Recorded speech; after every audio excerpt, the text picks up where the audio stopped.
Hello and welcome to yet another episode of SI Ultimate of Muppadi Training Academy. இந்த சீரீஸ்ல வந்து பாத்தீங்கன்னா next 20 question வந்து பாத்தீங்கன்னா நம்ம பார்க்க போறோம். சரி ஓகே வாங்க கிளாஸ்க்குள்ள போறோம். இதுல வந்து பாத்தீங்கன்னா first question பாருங்க, which is not primary road safety risk factor in low and middle income countries include. நடுத்தர மற்றும் ஏழை நாடுகளில் பின்வரும் எது சாலை விபத்துக்கான காரணம் இல்லை அப்படின்னு சொல்லிட்டு பார்த்தீங்கன்னா கேட்டிருக்காங்க. ஓகேங்களா, காரணம் இல்லை அப்படின்னு சொல்லிட்டு கேட்டிருக்காங்க. வேகமாக வாகனத்தை இயக்குதல், அதுக்கடுத்து மது அறிந்துவிட்டு வாகனத்தை இயக்குதல், வாகன பட்டைகளை பயன்படுத்தாமை அப்படின்னு கேட்டீங்கன்னா improper usage of seat belt. பட்டை அப்படிங்கிறது சில பேருக்கு வந்து பார்த்தீங்கன்னா புரியாம இருக்கலாம். சீட் பெல்ட் அப்படின்னு வச்சுக்கோங்க. எது வந்து இல்லை அப்படின்னு சொல்லி கேட்டிருக்காங்க. அப்ப சார் இதுதான் சார் வந்து பார்த்தீங்கன்னா ரீசன். அப்ப நாலாவது ஆப்ஷன் என்ன இருக்கு? இவற்றில் ஏதும் இல்லை, none of these. ஓகேங்களா, அதுதான் பார்த்தீங்கன்னா சரியான விடை. சரி ஓகே, அடுத்து பாருங்க கொஸ்டின் நம்பர் 2. வெள்ளத்தால் ஏற்படும் விபத்துக்களின் சதவீதம். Drowning accounts for dash of death in flood disaster அப்படின்னு சொல்லி பார்த்தீங்கன்னா கேட்டிருக்காங்க. வெள்ளத்தால எவ்வளவு விபத்துகள் பார்த்தீங்கன்னா ஏற்படுது அப்படின்னு சொல்லி கேட்டிருக்காங்க. ஓகேங்களா, 75. சரி ஓகே, அதுக்கு அடுத்து பாருங்க sustainable goals, sustainable development goals இதை பத்தி பார்த்தீங்கன்னா கேட்டிருக்காங்க. பார்க்கலாம். What is mean by sustainable development goals? நிலையான வளர்ச்சி இலக்கு அப்படின்னா என்ன அப்படின்னு கேட்டீங்கன்னா சமூக ரீதியாகவும் அரசியல் ரீதியாகவும் பொருளாதார ரீதியாகவும் வளரணும், எல்லா நாடும் வளரணும். ஆனா அந்த வளர்ச்சி அப்படிங்கிறது இயற்கை வளங்களுக்கு பாதிப்பு இல்லாத வளர்ச்சியா இருக்கணும். ஓகேங்களா, அதாவது இயற்கை வளங்களை உள்ளடக்கிய வளர்ச்சியா பார்த்தீங்கன்னா இருக்கணும். ஓகேங்களா, நாம வந்து பார்த்தீங்கன்னா நம்ம வருங்கால சந்ததியினருக்கு தூய்மையான சுற்றுச்சூழலையும் மாசுபாடு இல்லாத சுற்றுச்சூழலையும் உருவாக்கி கொடுக்கறது தான் பார்த்தீங்கன்னா மாசுபாடு இல்லாத வளங்கள். நெக்ஸ்ட் வந்து பார்த்தீங்கன்னா அதிகமா நாமளே வளங்களை எடுத்துட்டு இருக்கோம். ஓகேங்களா, இதெல்லாம் எதிர்கால சந்ததியினருக்காக விட்டுட்டு போறது தான் பார்த்தீங்கன்னா நம்மளுடைய மிகப்பெரிய கடமை. இதற்காக கொண்டு வரப்பட்டது தான் பார்த்தீங்கன்னா எஸ்டிஜி. ஓகேங்களா, சஸ்டைனபிள் டெவலப்மெண்ட் கோல்ஸ் அப்படின்னு சொல்லுவாங்க.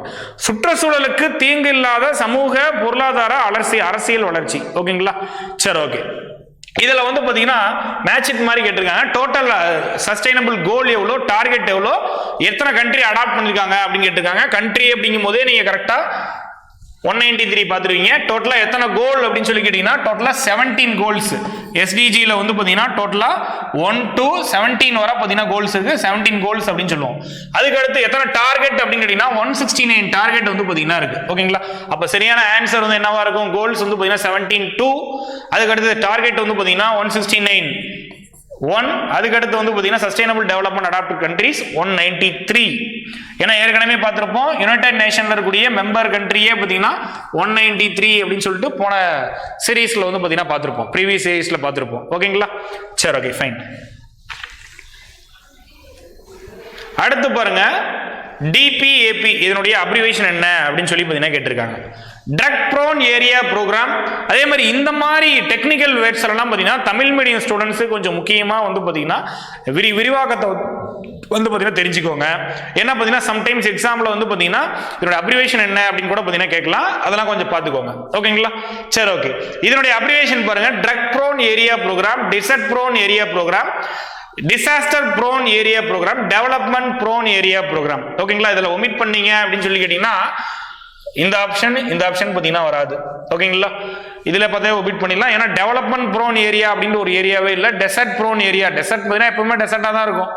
ஓகேங்களா, சரி ஓகே. அதுக்கடுத்து drug prone area disaster prone area program அப்படின்னா ட்ரக் ப்ரோன் ஏரியா ப்ரோக்ராம். இதான் பார்த்தீங்கன்னா சரியான விடை. ஓகேங்களா, கொஸ்டின் நம்பர் 5. இதுல பாருங்க Johannesburg conference, millennium development goals, Kyoto protocol, earth summit. Kyoto protocol already பார்த்துருப்போம் 1997. ஓகேங்களா, 1997. ஓகேங்களா, அப்போ 3க்கு வந்து எது பி? எத்தனை இடத்துல இருக்கு? ஒரே இடத்துல மட்டும்தான் இருக்கு. ஓகேங்களா, அடுத்து இன்னொன்று தெரியும், புவி உச்சி மாநாடு எர்த் சமிட் வந்து 1992 ரியோ டி ஜெனீரோ அப்படின்னு சொல்லுவாங்க. ரியோ டி ஜெனீரோ அங்கதான் பார்த்தீங்கன்னா நடந்திருக்கும் எர்த் சமிட்.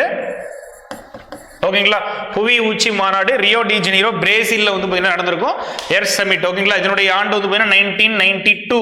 அப்போ ஆப்ஷன் வந்து பார்த்தீங்கன்னா இது அப்படின்னா ஏ. ஜோசன்பர்க் கூட்டம் வந்து பார்த்தீங்கன்னா 2002. மில்லினம் டெவலப்மெண்ட் கோல் வந்து பார்த்தீங்கன்னா 2000. அதுக்கடுத்து கீட்டோ புரோட்டோகால், கிரிப்டோ கிடையாது, கீட்டோ. ஓகேங்களா, கீட்டோ நெறிமுறை, கீட்டோ நெறிமுறை.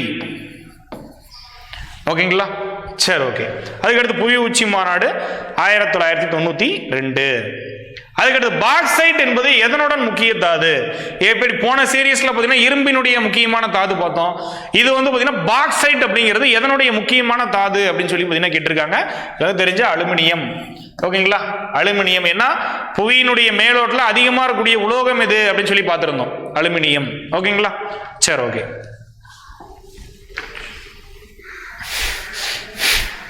அதே மாதிரி அலுமினியம் எதில் பார்த்தீங்கன்னா அதிகமாக நம்ம யூஸ் பண்ணுறோம், ஒரு சிலர் பாத்திரம். நெக்ஸ்ட் டியூரா அலுமினியம் அப்படின்னு சொல்லி கேள்விப்பட்டிருப்பீங்க. விமானத்தினுடைய உதிரி பாகங்கள் தயாரிக்க விமான கட்டுமானங்களில் பயன்படுறது வந்து பார்த்தீங்கன்னா டியூரா அலுமினியம் அப்படின்னு சொல்லுவாங்க. ஓகேங்களா, சரி ஓகே ஃபைன். அதுக்கடுத்து பாருங்க, manufacturing is an activity of which type? உற்பத்தி என்பது எந்த துறையினுடைய செயல்பாடு அல்லது எந்த துறை உற்பத்தி துறை அப்படின்னு சொல்லிட்டு அழைக்கப்படுது? எந்த துறை உற்பத்தி துறை அப்படின்னு சொல்லிட்டு பார்த்தீங்கன்னா அழைக்கப்படுது? ஓகேங்களா, எந்த துறை? இரண்டாம் நிலைத்துறை. முதல்நிலை துறையோட இன்னொரு பேர் என்ன அப்படின்னு சொல்லி கேட்டீங்கன்னா வேளாண் துறை. ஓகேங்களா, அக்ரிகல்ச்சர் செக்டார். ஓகேங்களா, அதுக்கடுத்து டெர்ஷரி செக்டார், கடைநிலை துறையோட இன்னொரு பேர் என்ன அப்படின்னு சொல்லி கேட்டீங்கன்னா சர்வீஸ், சேவை, சேவை துறை. ஓகேங்களா, அப்ப இரண்டாம் நிலை துறையோட இன்னொரு பேர் பார்த்தீங்கன்னா உற்பத்தி துறை. இதனோட என்னென்னலாம் வரும் அப்படின்னா தொழிற்சாலைகள்,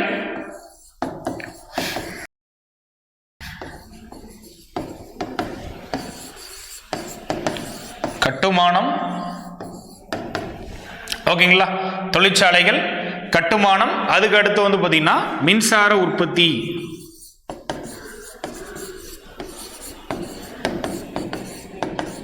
இதெல்லாமே எதில் வரும் அப்படின்னு கேட்டீங்கன்னா செகண்டரி செக்டார்ல வந்து பார்த்தீங்கன்னா வரும்.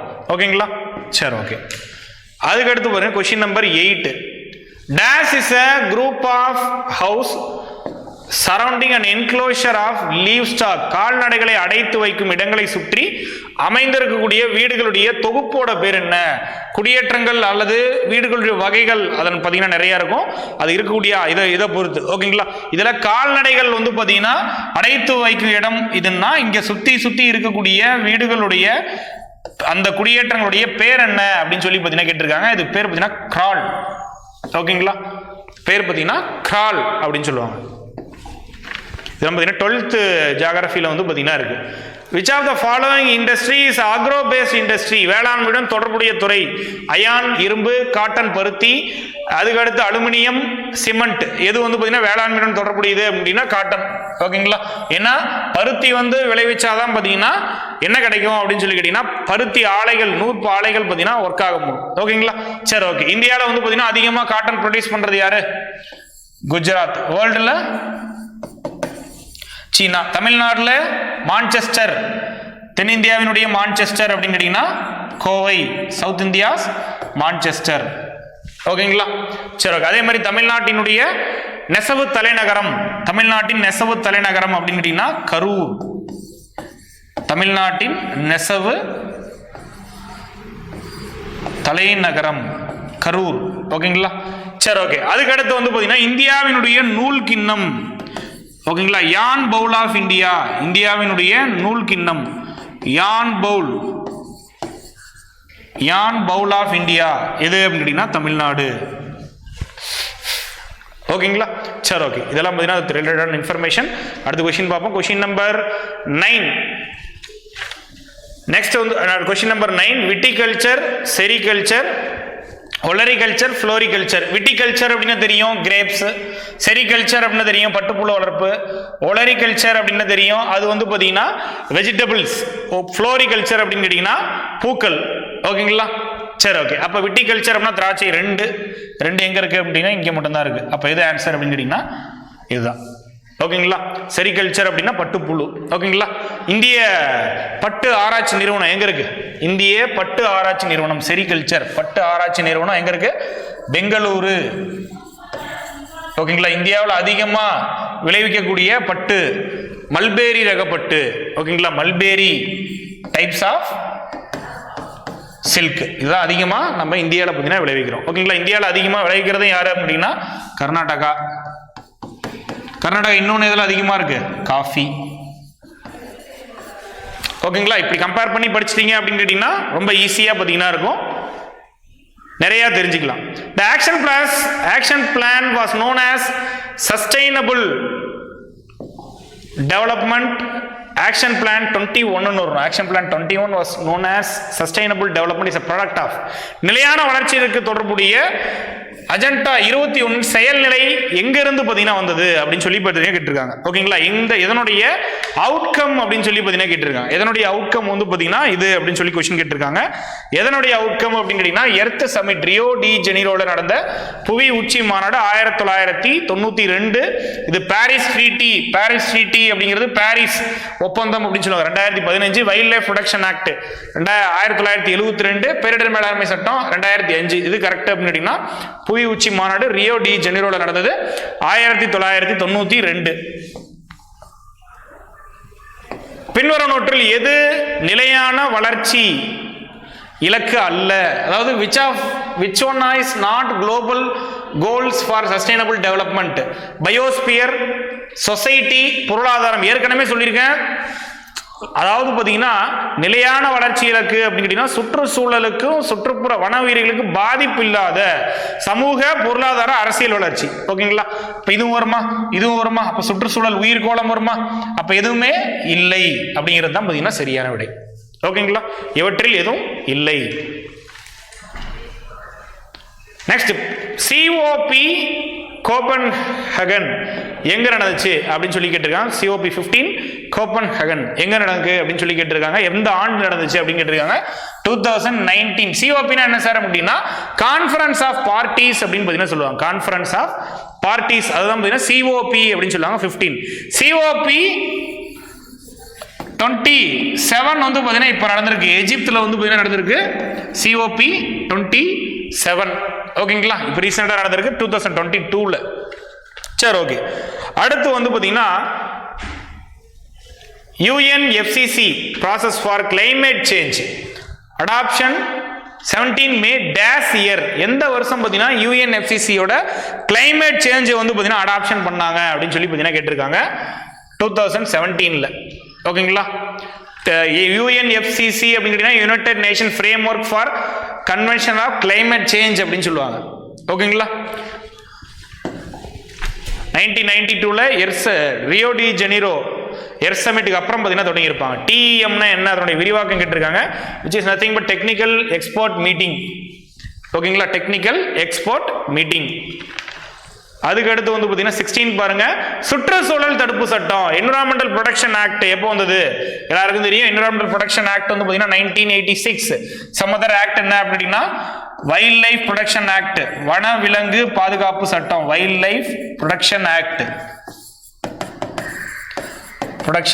1972. ஓகேங்களா? அதுக்கடுத்து வாட்டர் ப்ரொடெக்ஷன் ஆக்ட், நீர் பாதுகாப்பு சட்டம் 1974. அதே அந்த இயர்ல தான் பார்த்தீங்கன்னா பொல்யூஷன் கண்ட்ரோல் போர்டு பார்த்தீங்கன்னா தொடங்கியிருப்பாங்க.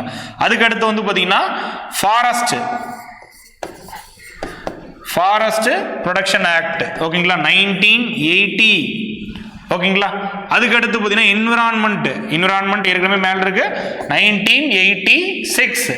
அதுக்கடுத்து பயோடைவர்சிட்டி ஆக்ட், பயோடைவர்சிட்டி ஆக்ட் 2002. ஓகேங்களா? 2002. ஓகேங்களா? அது நேஷனல் கிரீன் ட்ரிபியூனல், தேசிய பசுமை தீர்ப்பாயம் 2010. ஓகேங்களா? அதுக்கடுத்து அந்த ப்ராஜெக்ட்லாம் எழுதி வச்சுங்க. Project tiger, project crocodile, project elephant, project sea turtle, project rhinoceros. ஓகேங்களா? இதெல்லாம் பார்த்தீங்கன்னா எழுதி வச்சுக்கோங்க. இதெல்லாம் முக்கியமானது. போன எஸ்ஏ எக்ஸாம்லையும் பார்த்தீங்கன்னா கேட்டிருக்காங்க. which one of the following country is not G7 country? பின்னர் எது G7 உறுப்பு நாடு அல்ல அப்படின்னு சொல்லி பார்த்தீங்கன்னா கேட்டிருக்காங்க. எது அப்படின்னு சொல்லி கேட்டீங்கன்னா இந்தோனேஷியா. ஓகேங்களா? இந்தோனேஷியா. நெக்ஸ்ட், எந்த மாநாட்டில் சுற்றுச்சூழல் மாற்றம் குறித்து முடிவு எடுக்கப்பட்டது? in which summit important achievement on climate change convention convention which lead to layout protocol அப்படின்னு சொல்லி பார்த்தீங்கன்னா கேட்டிருக்காங்க. எந்த மாநாடு அப்படின்னு சொல்லி கேட்டிருக்காங்க. Rio summit, Rio earth summit ரெண்டு டைம் நடந்திருக்கு. ஒன்னு 1992, இன்னொன்னு பார்த்தீங்கன்னா 2012. இந்த மாதிரி 2 டைம் வந்து பார்த்தீங்கன்னா அந்த மாநாடு நடந்திருக்கு. அங்க நடந்த மாநாட்டில் தான் பார்த்தீங்கன்னா அந்த கிளைமேட் சேஞ்சுக்கான முடிவு பார்த்தீங்கன்னா எடுத்திருக்காங்க. எந்த வருடம் நிலையான வளர்ச்சி இலக்கு என்ற பதம் முதலில் அறிமுகம் செய்யப்பட்டது? In which year UNFCCC introduced the term sustainable development? இந்த டேர்ம் வந்து பாத்தீங்கன்னா அமலான இயர் வந்து பாத்தீங்கன்னா ஃபர்ஸ்ட் காயின் பண்ணது 1980 தான் பாத்தீங்கன்னா பண்ணிருப்பாங்க. ஆனா இதுல வந்தது வந்து பாத்தீங்கன்னா எது அப்படின்னா ரியோ டி ஜெனீரோல தான் பாத்தீங்கன்னா இது வந்து ஃபர்ஸ்ட் என்ன பண்ணிருப்பாங்க அப்படின்னா அதை அடாப்ட் பண்ணலாம். இந்த இது வந்தது பதம் வந்து 1980. ஓகேங்களா? இது UNFCCC வந்து பாத்தீங்கன்னா இதை வந்து அடாப்ட் பண்ணி ஆகணும். ஏன்னா நம்ம பொருளாதார வளர்ச்சி, அரசியல் வளர்ச்சி, சமூக வளர்ச்சி அப்படிங்கிறது வந்து பாத்தீங்கன்னா சுற்றுச்சூழலுக்கும் வன உயிரிகளுக்கும் வனங்களுக்கும் பாத்தீங்கன்னா வளங்களுக்கும் பாதிப்பு இல்லாம அமையணும் அப்படிங்கிறதுக்காக 2015 இருந்து 15 ஆண்டுகள் 2030 வரை அந்த இலக்கை வந்து பாத்தீங்கன்னா ஒரு 17 இலக்கு நெக்ஸ்ட் ஒரு 169 டார்கெட் இதெல்லாம் பாத்தீங்கன்னா நமக்கு கொடுத்துருப்பாங்க. ஓகேங்களா? சரி, okay. Which region was not accepted Christianism? இது வந்து பாத்தீங்கன்னா சரியான எல்லா நாட்டிலையுமே பாத்தீங்கன்னா கிறிஸ்டியானிட்டி இருக்கு. இதுல வந்து என்ன எப்படி கொடுத்துருக்கணும் அப்படின்னு சொல்லி கேட்டீங்கன்னா எந்த பகுதியில வந்து பாத்தீங்கன்னா குறைவா இருக்கு அப்படின்னு பாத்தீங்கன்னா கொடுத்துருக்கணும். எந்த பகுதியில கிறிஸ்டியானிட்டி தாக்கம் வந்து குறைவா இருக்கு. ஏன் அப்படின்னு கேட்டீங்கன்னா கண்டிப்பா நியூசிலாந்து வராது. அதுக்கு அடுத்து வந்து பாத்தீங்கன்னா ரஷ்யாவும் பாத்தீங்கன்னா வராது. ஓகேங்களா? ஆசியால வந்து பாத்தீங்கன்னா ஆசியாவும் பாத்தீங்கன்னா அவ்வளவு வராது. ஓகேங்களா? தென்கிழக்கு ஆசியால குறைவா இருக்கு. நாட் அப்படின்னு சொல்ல முடியாது, எங்க இல்ல அப்படின்னு சொல்ல முடியாது, குறைவா இருக்கு அப்படின்னு தான் பார்க்கணும். ஓகேங்களா? இந்தோனேசியா இது போன்ற நாடுகள்ல வந்து பாத்தீங்கன்னா இந்த போன்ற தென்கிழக்கு ஆசிய நாடுகள்ல வந்து பாத்தீங்கன்னா புத்திசம் இருக்கு. இதனால வந்து பாத்தீங்கன்னா இங்க வந்து கிறிஸ்டியானிட்டி குறைவா இருக்கு. ஓகேங்களா? திரும்பவும் சொல்றேன், கிறிஸ்டியானிட்டி இல்லைன்னு அர்த்தம் கிடையாது, குறைவா இருக்கு அப்படிங்கிறது தான் அர்த்தம். ஓகேங்களா? சரி, ஓகே, ஃபைன். சரி, okay. It's all about 20 question for this season. ஓகேங்களா? சரி, ஓகே. நெக்ஸ்ட் கிளாஸ்ல பார்ப்போம். Thank you so much.